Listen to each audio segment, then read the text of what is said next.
내일부터 한일 정상회담이 열립니다.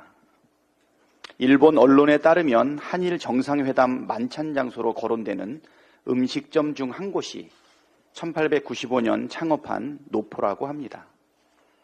정상 간의 만찬에는 메뉴 하나하나가 화제가 되기 때문에 장소부터 메뉴 선정까지 의미를 담아 세심하게 준비하는 것으로 알려져 있습니다. 그런데 공교롭게 1895년은 을미사변이 있던 해였습니다. 일본 측이 하필 명성황후가 시해된 해에 창업한 노포에서 오므라이스를 대접하는 것이 아무 의도도 담기지 않은 그저 우연이기를 바랍니다. 확실한 건 하나 있습니다. 강제징용 배상을 내주고 받은 만찬이니 무척 비싼 오므라이스라는 점입니다. 공짜 점심도 없고 공짜 만찬도 없습니다. 정상회담을 시작하기도 전부터 일본 측의 청구서가 마구 날아오고 있습니다. 35년 만에 자국 내 섬을 재집계한다면서 독도를 포함해 발표하더니 일본 외무상 하야시는 강제노동은 없었다며 강제징용 자체를 부정했습니다. 여기에 더해 일본 총리 기시다는 후쿠시마 원전 오염수 해양 방류가 국제 관행에 따른 것이라고 말했습니다.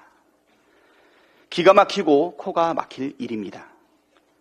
간도 쓸개도 다 내어주었더니 왼쪽 뺨도 내놔라, 오른쪽 뺨도 내놔라 하고 있습니다. 가해자인 일본 정부는 저토록 뻔뻔하게 나오는데 왜 피해자인 우리 정부가 알아서 굽실대는지 도무지 납득할 수가 없습니다. 사인 간의 관계라면 이런 호구도, 이런 호갱도 없습니다. 윤석열 대통령과 국민의힘은 강제징용 제3자 배상에 대해 미래를 위한 결단이라고 했습니다.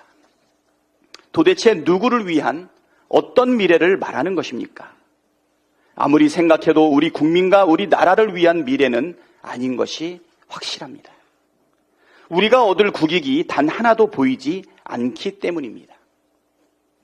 역사는 반복된다고 합니다. 지금의 상황을 보면서 구 한말을 떠올리는 국민이 많습니다. 1895년 명성황후 시해 사건이 벌어지고 10년 뒤인 1905년 일본과 미국은 가스라 테프트 밀약을 체결해 일본은 미국의 필리핀 지배를, 미국은 일본의 조선 지배를 승인했습니다. 같은 해 일본은 을사늑약을 통해 대한제국을 집어삼켰습니다. 공교롭게도 지금 대한민국이 처한 상황과 무척 닮아 있습니다. 을사오적이 그랬던 것처럼 짝사랑 맹종 외교를 고집하며 국익을 저버린다면 우리의 미래 또한 비극의 역사가 반복될 것입니다. 윤석열 정부에 경고합니다. 패망의 지름길인 일방적 맹종 외교를 폐기하고 국익 중심의 실용 외교의 길로 나서십시오. 그런데 말입니다. 사건 번호 133호 김건희 조사는 안 합니까? 이상입니다.